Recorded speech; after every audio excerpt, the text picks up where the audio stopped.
First of all, I'd like to thank everyone for tuning into the channel to 24/7 Guitar.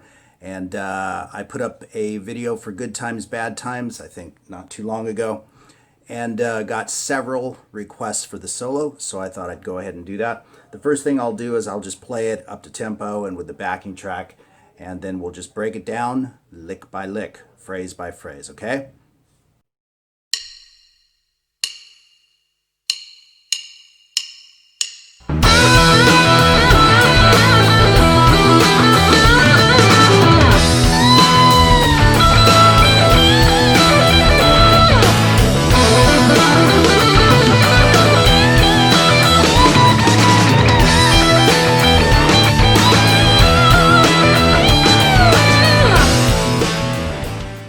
Okay, this first phrase is kind of a classic old Chuck Berry style lick, but Jimmy actually breaks it up. Instead of just playing a succession of,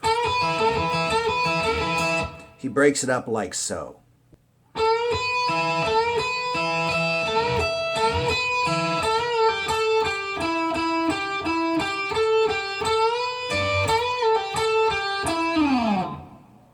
And then we move into phrase 2, the second phrase. We're up on the 17th fret on the first E string, and this is a long, slow, whole step bend, and you're releasing it all the way to the 12th fret on the first string where you're striking it twice. And that's followed with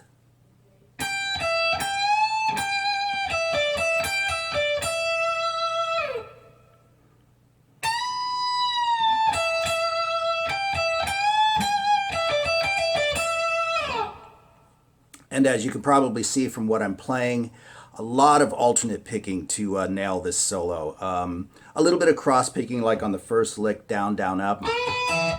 But for the most part, there's a lot of alternate picking here, okay? Which leads us to the very next phrase. And this is, of course, the one of the killer phrases in the solo, or the killer phrase in the solo. It's really just a 6-note sequence in an E pentatonic minor scale, okay? But you've got to pull off right out the chute. And then the note following it is picked. Now what's important, that's Bodhi in the background, by the way. Now what's important about this is that you start with a downstroke. If you were to pick that note instead of just pulling it off, you would naturally be on an upstroke. So when you come back to the 14th fret here, you want to be on a downstroke. And then the rest of it is all alternate picking, up, down, up. And that's really it as he moves across the pentatonic scale.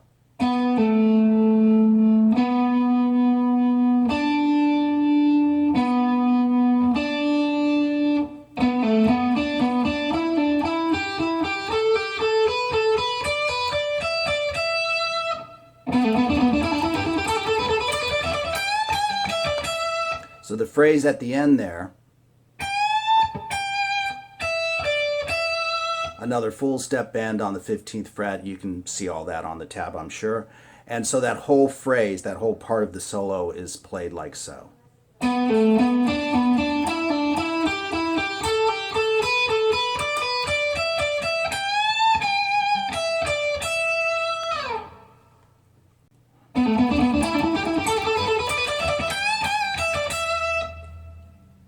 Now the Talon solo, the very last phrase is what I call a real Jimmy Pageism.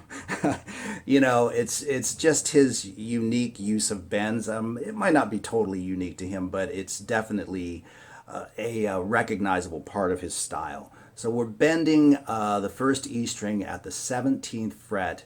You hold the bend and strike it again. Then releasing it without sounding the release. You pick the 17th fret again, pre-bend it.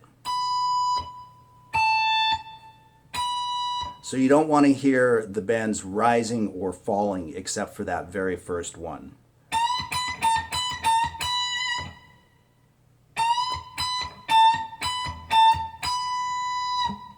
And then we've got a bend, release, and a pull-off. Sort of like what he did at the outset of the solo.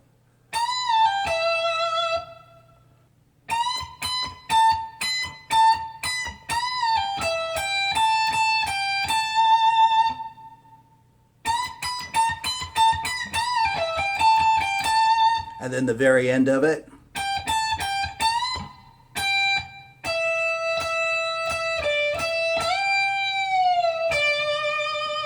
So that last bend right there, 17 on the B string, is a step and a half bend, okay? I know you can clearly see everything on the tab, but let me play that whole phrase nice and slow just to kind of lock it in.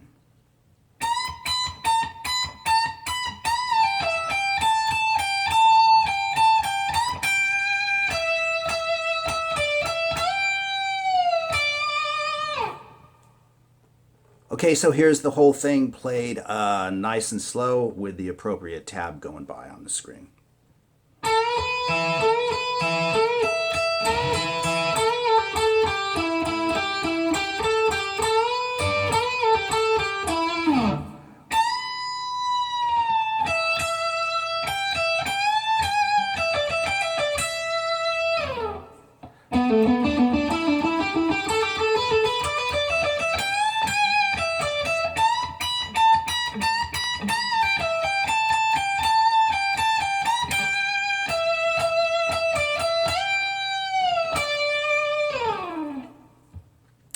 Thanks again so much for watching, and hopefully I can get some videos up and running again real soon.